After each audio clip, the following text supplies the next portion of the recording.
There were nearly 4 million slaves in the United States in 1860, almost 450,000 in Georgia. Approximately 7,000 enslaved people were counted as property here in Putnam County. Each and every one of them was recorded as a nameless check mark in the slave schedule of that year's federal census. No names, no relationships, no families, no lives, just pieces of property checked off with a slash of ink. 8 decades later, an elderly former slave by the name of Rachel Adams welcomed a WPA interviewer into her home in Athens, Georgia. She said she had few memories of her childhood as a slave in Putnam County, or of her siblings, or even her parents, and therefore had little information to share. Yet there was another deeply personal story she chose not to tell. It was the story of being born a piece of property in the 1850s and first recorded in the world as nothing more than one of those nameless marks on the slave schedule. It was the story of her emancipation and life under Jim Crow. It was the story of her family, her children, and how it was that she came to sit in a house in Athens and speak to the WPA interviewer who showed up at her door. This is an attempt to tell that story. The record of Rachel Adams' life begins not with some cherished object kept by her mother, not the blanket that her parents first wrapped her in, not a lock of her baby hair, but rather with a cold and personal check mark on the 1860 slave schedule. Her check mark was one of 17 that recorded each and every human life owned by Putnam resident Louis Little. It's easy to imagine Louis Little as a figure out of popular fiction, callous, vicious, greedy to the point that he was willing to enslave others so that he might live in luxury and ease. But fiction is often far from reality, and Louis Little, like so many of his time and place, became a slave owner simply because he inherited some small bit of land and a few slaves from his father. Through the hard work of Louis, his family, and his slaves, those meager possessions in 1840 had become notable by 1850 and made him an elite planter by 1860. Then the Civil War wiped out almost all of what he had spent decades building. By the 1880s, Louis was an old man living in the shriveled and decaying shell of what had once been his growing empire. As he signed his last will and testament with a shaky hand, Louis Little would never have dreamed that his name would be remembered more than a century later simply because of one of his former slaves.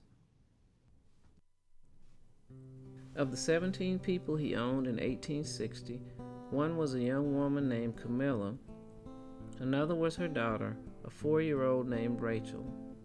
As an old woman decades later, Rachel told the WPA interviewer in her living room charming stories of a childhood on the little plantation, including how the enslaved adults would tease the children with tales of monsters hiding in the woods and fond memories of how her mother cooked her favorite food, possum. Yet asked about her family, she professed almost complete ignorance, stating she couldn't remember any of her siblings or her father, Isaac Little. Her refusal to share anything of her actual life, anything other than the most trivial details, was a protective curtain she drew around herself and her family.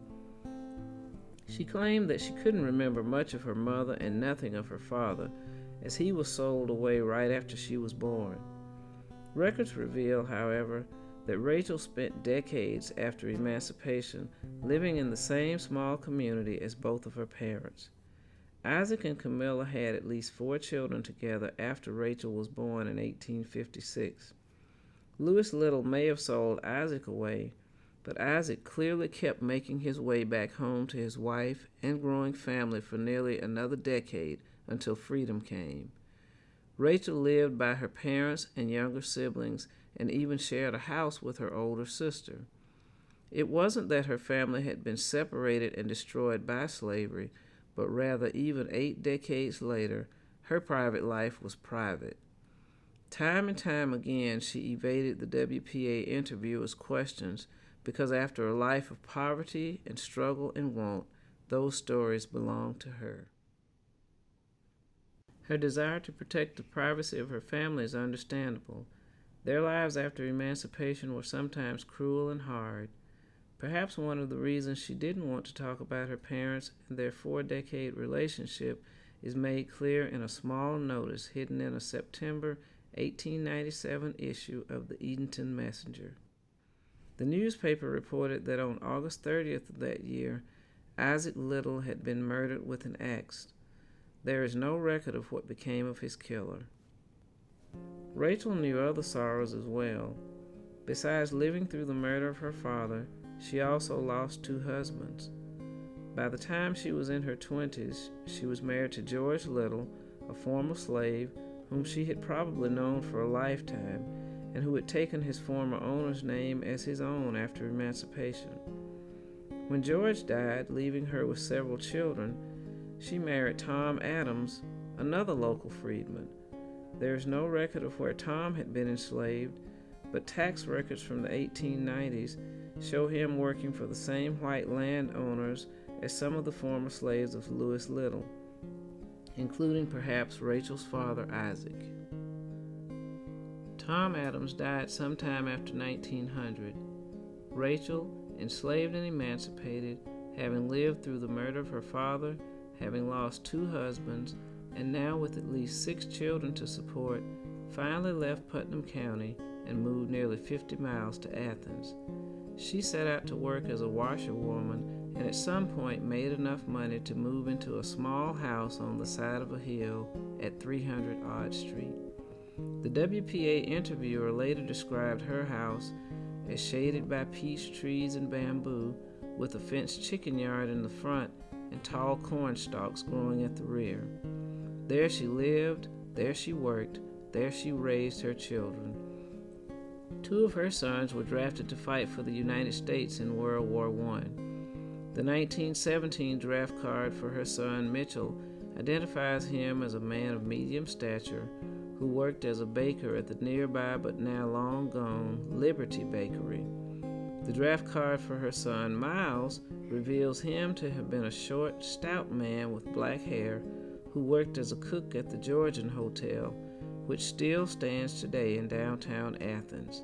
By the 1930s, in that neighborhood around the little house on Odd Street, she was surrounded by her children, 9 grandchildren, and 19 great-grandchildren. Rachel Adams was born as someone else's property, first recorded in the world as a nameless check on a slave schedule. Nearly 8 decades later, she was again recorded with ink on paper, this time in a WPA interview that also missed much of who she was and what she had been through. In between those lines, Rachel Adams lived a remarkable, beautiful, difficult life, one that was, most importantly, all her own.